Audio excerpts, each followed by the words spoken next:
I graduated from high school in 1942 and started working in a war plant before I was graduated even, where they made quartz frequency control crystals for radios that would be used in the military. And the quartz was the controlling feature of it in terms of frequency. And I started some schooling on that before I graduated from high school with half a dozen other people. I was drafted after I was there. I get deferments to work in this business. After, I think I had 3 deferments. All my friends were gone. And I decided, I had 2 brothers, they hadn't gone in yet, they were younger than I. One had volunteered to go to the Air Force. And so after 3 deferments, I gave up and decided to go on in myself.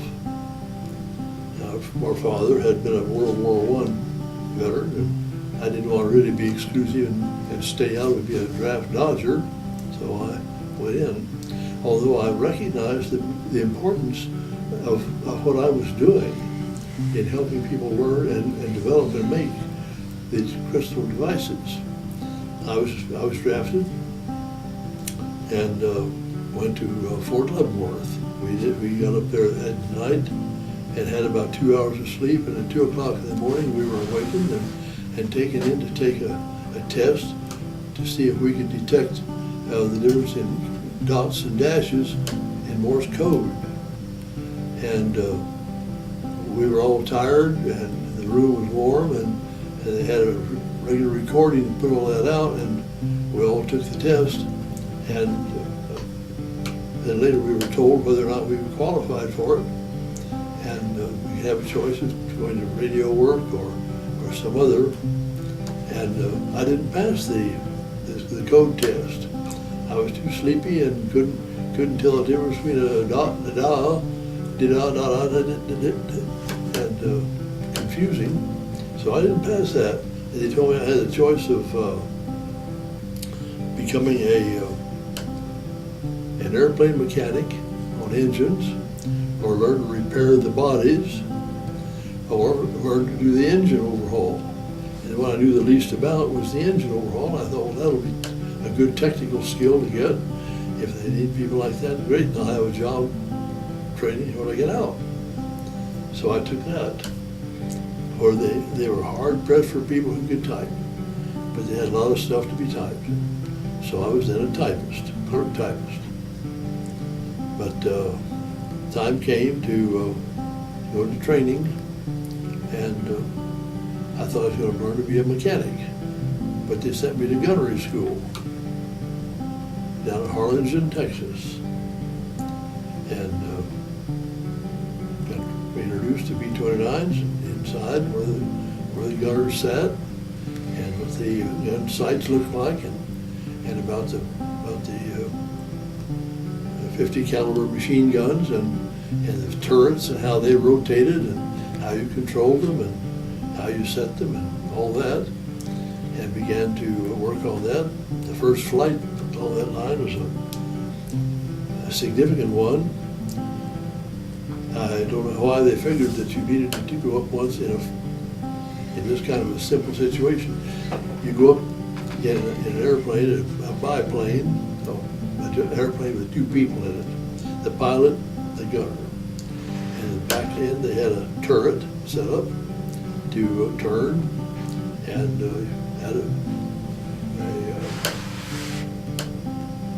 30 caliber machine gun mounted on there, and they gave each one of us a long strip of bullets, and they all had paint tips, like they'd all been dipped into a pan of paint to put different colors on them. And I don't remember what color I had, but everybody had a different color.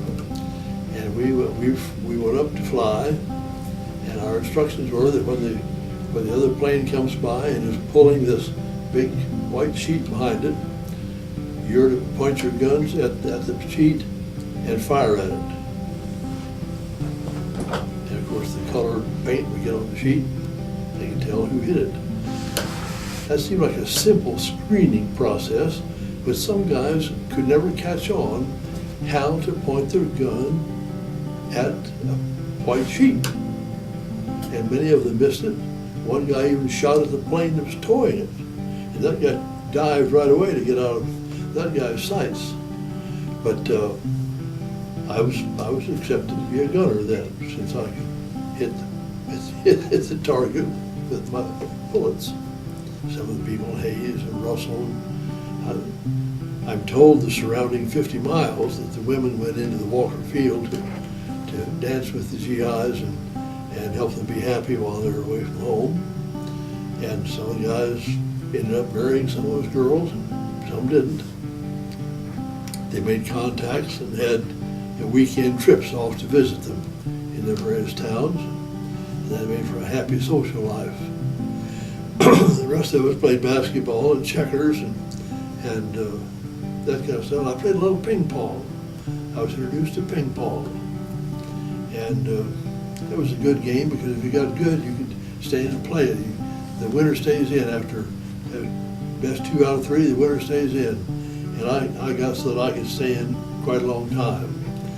And I still play ping pong, by the way, but that was part of the social life.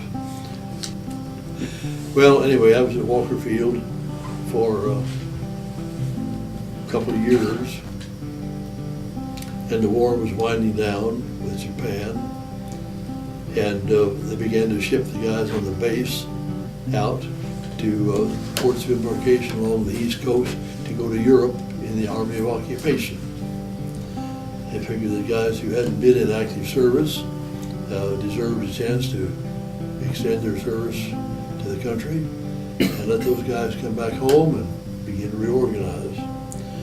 So they began to chip away at the base, and at one point I was shifted on our base out here at Walker to the railway transportation area. And so I worked down there as a clerk, and again I could type. And they said, well, we're going to transfer you now to Washington, D.C.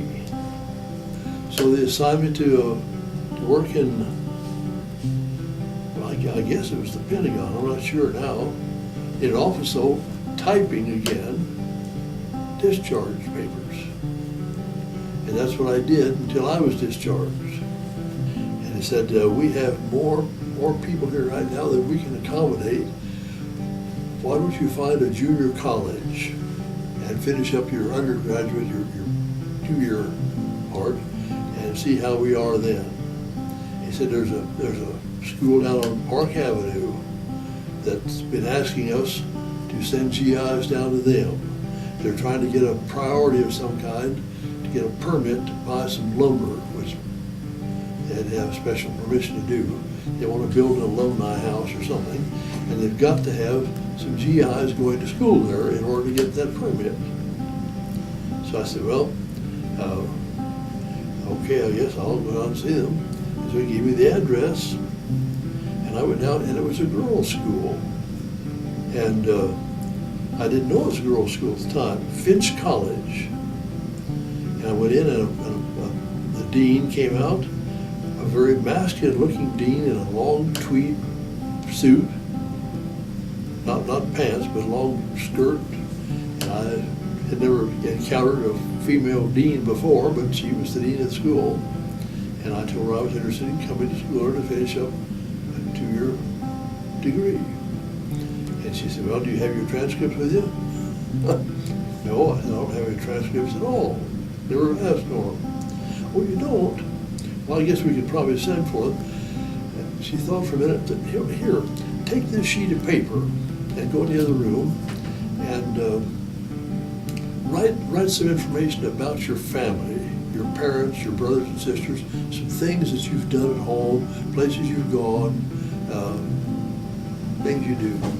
And just write it down and I'll take a look at it. And I suppose for 10, 15 minutes I wrote about father, mother, brothers, my name, sister, where we went to church, where they went to school, interests we had, grandparents. Then she came in and said, how are you doing? Okay, let me see what you have. She picked it up and took a look at it and said, we'll accept you. Just like that. Apparently just interested to see if I could write, if I could make a sentence, a spell. I can't tell what else she could tell from that. But that's how I got admitted to a girls' college.